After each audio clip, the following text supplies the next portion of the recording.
저희 두 번째 관심주로는 에코프로를 가져와 주셨습니다. 2차 전지가 어제 달리다가 오늘은 약간 주춤하긴 한데요. 2차 전지 안에서 대장주를 보시는 이유 뭐가 있을까요?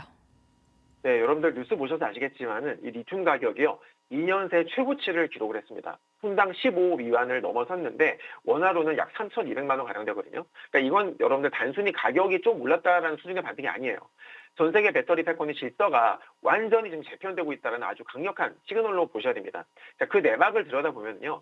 중국 정부의 아주 정교한 정책 변화가 자리 잡고 있는데 바로 부가가치세, 즉 VAT, 환급률 조정이에요.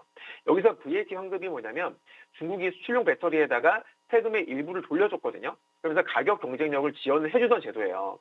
근데 이제 수출용 배터리에 제공하던 기존의 9%의 이 환급률을 어떻게 해요?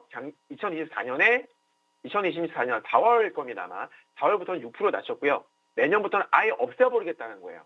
근데 상황이 이렇다 보니까 어떻게 돼요, 여러분들? 혜택이 사라지기 전에 물량을 미리 뽑아내려고 하는 이런 중국 업체들의 밀어내기 생산이 시작이 된 겁니다. 그 때문에 리튬 수요가 폭증을 하면서 가격이 급등을 한 거거든요. 결국 중국은요, 여러분들, 그동안 무기로 삼았었던 이 저가 공세를 스스로 포기를 한 대신에 과잉 생산을 억제하면서 가격의 어떤 하방 지지선을 만들겠다는 의지가 아니겠나. 저는 그렇게 보고 있어요. 그래서 이제 시장은요, 영세 업체가 사라지고 상위 업체들 위주의 어떤 승자의 독식이 되는 거죠. 그 승자의 독식 내지는 뭐 과점 상태로 진행될 가능성이 매우 높다라고 보고 있고, 이 리튬 가격은 저점을 탈출하고 이제 새로운 기준의 어떤 뉴 노멀 시대에 진입할 확률이 매우 높다라고 저는 생각을 합니다. 자, 그러면 왜 이런 변화가 에코프로에게 결정적인 기여가 되느냐? 자, 그 핵심은요, 바로 리튬 확보 능력, 즉 생존권에 있는데, 이 중국발 배터리의 그 가격 경쟁력이 약화되면서 우리 한국 기업들에 대한 어떤 거대한 기회의 창이 열린 그런 셈인데, 그 중에서도요, 에코프로가 수혜를 입을 수 있는 이유가 크게 세 가지가 있어요. 자, 첫 번째는 재고자산 가치 상승과 판가 전가 능력입니다.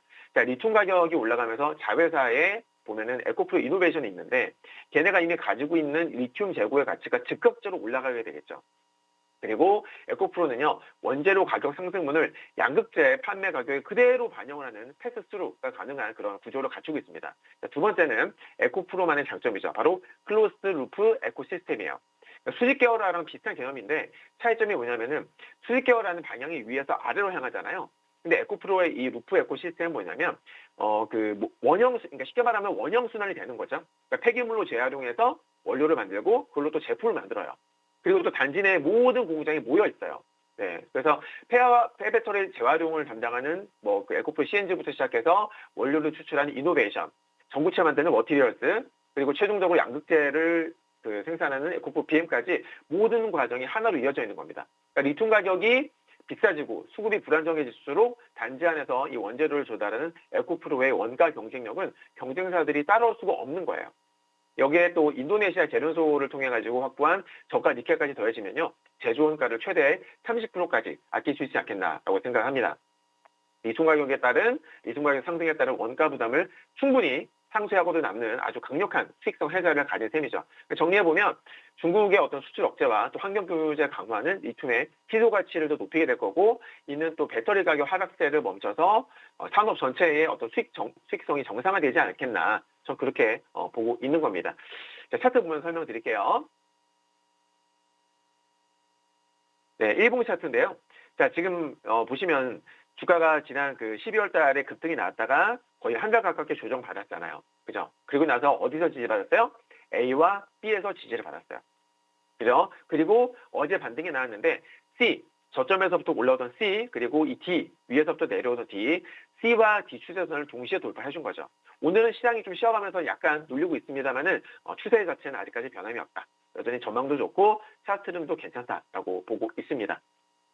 최근에 리튬 가격이 급등을 하면서 뉴 노멀 시대를 예고하고 있습니다. 이 안에서 퀀텀 점프의 기회가 왔다. 에코프로 꼽아주셨고요. 다시 한번 2차 전지 대장주 위용 되찾을 수 있을지 체크해 보도록 하겠습니다. 자, 오늘 이제 LS 일렉트릭으로 좀 큰 수익을 내주신 만큼 오늘의 히트픽 종목도 궁금합니다. 오늘은 HBM4 시장에서 미세공정 필수 기업을 가져와 주셨다라고 예고해 주셨는데요. 어떤 종목일까요? 네. 최근 반도체 회로의 선폭이 머리카락 굵기의 수만 분의 1 수준인 나노 단위로 진입했다는 뉴스는 뭐 다들 들어보셨을 거예요. 자, 그런데 이렇게 미세해지면서 전 세계 반도체 제조사들은요, 전례 없는 물리적 한계에 부딪혔어요. 그러니까 단순히 선을 가늘게 그리는 게 문제가 아니라 서로 다른 물질이 만나는 이른바 계면이라고 하죠. 계면에서 발생하는 그 결함이 칩의 수율과 성능을 결정짓는 가장 큰 변수가 된 겁니다. 그래서 이 계면이라는 게 뭐냐면 반도체라는 어떤 정밀한 빌딩을 쌓을 때에 금속이랑 절연체 같은 이런 성질이 다른 물질들이 서로 맞닿는 경계면을 말하는데 회로가 미세해질수록 이 경계면에서 원자가 빠지거나 어긋나는 이런 계면 결함이 생긴단 말이에요. 그래서 이게 전자의 흐름을 방해해서 열을 발생시키거나 혹은 성능을 떨어뜨리는 주범이 되는데 이 반도체의 상처를 치료해주는 의사 역할을 하는 기업이 바로 오늘 이 히트픽슈가 되는 겁니다. 그래서 이 회사의 HPA 기술은 이제 선택이 아니라 필수가 된 상황이다. 이렇게 보시면 되겠고, 히트픽슈의 이 주력 제품인 HPA가 어떻게 작동하냐면 결함이 생긴 면에다가 고농도의 이 수소가스를 아주 강한 압력으로 밀어 넣습니다. 그래서 결함을 치유하는 이런 치료 공정으로 수행을 하는 건데, 특히 최신 반도체 공정에서는 전력 효율을 높일 수가 있고 또 하이K라고 하는 이 고유전율 특수 소재를 사용합니다. 여기서 하이K라는 게 뭐냐면 전기가 새지 않도록 막아주면서 성능을 높여주는 물질이거든요. 문제는 근데 이게 결함이 아주 많이 생기는 까다로운 녀석이라는 거예요. 근데 이 히트픽슈의 장비는요, 무려 20기압에 달하는 높은 압력을 이용해서 아주 좁은 틈새까지 수소를 깊숙이 침투시켜서 이 문제들을 말끔히 해결을 해버립니다. 아주 대단한 기술을 가진 거죠. 네. 자, 이 기술의 진짜 핵심은 뭐냐면 또 저온과 안전에 있어요. 이 부분을 꼭 기억하셔야 됩니다. 예전에는 결함을 고치려고 뭐 섭씨 600도 이상의 고온을 가했는데 요즘 나오는 최첨단 반도체들은 열에 너무 약하거든요. 그래서 뜨겁게 달궈버리면 칩 자체가 변형되거나 녹아버려요. 근데 이 히트픽슈 같은 경우에는 600도 이하의 낮은 어떤 온도에서도 고압을 활용해서 결함을 고치는 이런 기술을 세계 최초로 상용화한 거죠. 또한 또 수소 같은 경우에는 아주 작은 불꽃에도 폭발을 할 수가 있잖아요. 그래서 고압으로 다루기도 극도로 어려운데 이 히트픽슈 같은 경우에는 수년 동안 이 전 세계 탑티어 제조사들이 실제 양산 라인에서 안정성을 100%또 검증을 받은 거예요. 유일한 기업입니다. 그래서 기술 장벽이 워낙 높다 보니까 후발주자들이 따라올 수가 없다. 강력한 해자를 구축을 한 거죠. 네. 또 이 놀라운 점이 뭐냐면 히트픽슈의 영토가 확장이 되고 있다는 건데 그동안 이 주로 시스템 반도체 파운드리 공정에 쓰였다라고 하면요. 올해부터는 이제 메모리 분야에서부터 격변이 일어나고 있습니다. 16단 이상 쌓아 올리고 있는 HBM4라든지 300단이 넘는 낸드 플래시처럼 반도체를 높게 지을수록 층간 결함을 제어하는 게 거의 불가능에 가까워졌기 때문에 이 기업의 기술이 더욱더 주목을 받을 거다라는 거죠. 네. 자, 정리해보면요. 히트픽슈의 실적 성장은 반도체 산업의 구조적인 변화와 맞물려 있다.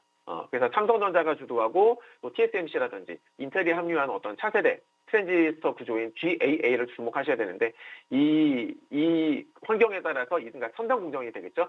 뭐 3나노, 2나노 이런 선단 공정 방식으로 갈수록 얘네들의 장비가 훨씬 더 많이 투입이 될 수 있다. 거기다가 또 독점적인 어떤 지위에 따른 가격 결정권도 보셔야 되겠는데 얘네가 영업이익률이 무려 50%를 상회합니다. 그만큼 압도적인 거예요. 그러니까 그 말은 뭐냐면은 얘네가 가격 결정권을 쥐고 있다라는 거겠죠. 네, 경쟁사가 없는 거예요. 쉽게 말하면. 그래서 앞으로 2026년도에는요, 빅테크들의 어떤 자체측 개발, 그리고 AI 인프라 투자가 맞물리는 시점이기 때문에 이 기업을 주목하셔야 된다라고 말씀드릴게요. 자, 차트 보시면요. 자, 지금 보시면은 이 A와 B 이 추세선을 갖다가 지지받은 상황이에요. 그러니까 주가가 급등했다가 빠졌는데 A와 B에서 정확하게 지지를 받았죠. 그러면은 반등을 한번 기대를 해볼 수 있는 구간이다라고 보시면 될 것 같고 이 종목이 너무나 궁금하실 텐데 이분들은 어떻게 해요? 여러분들 화면 아래에 있는 QR코드 찍으셔가지고요. 공개 텔레그램에 들어오세요. 들어오시면 제가 또 좋은 정보도 팍팍 드리고요. 또 매수가, 손절가, 목표가도 알려드리면서 잘 이끌어 드릴 테니까 꼭 들어오셔서 큰 도움 받아가시길 바라겠습니다.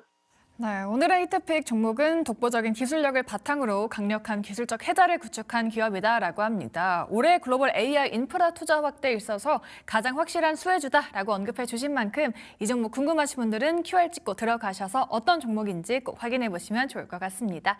네, 오늘의 히트픽 시간에는요. 딜사이트스 김진균 전문가와 함께했습니다.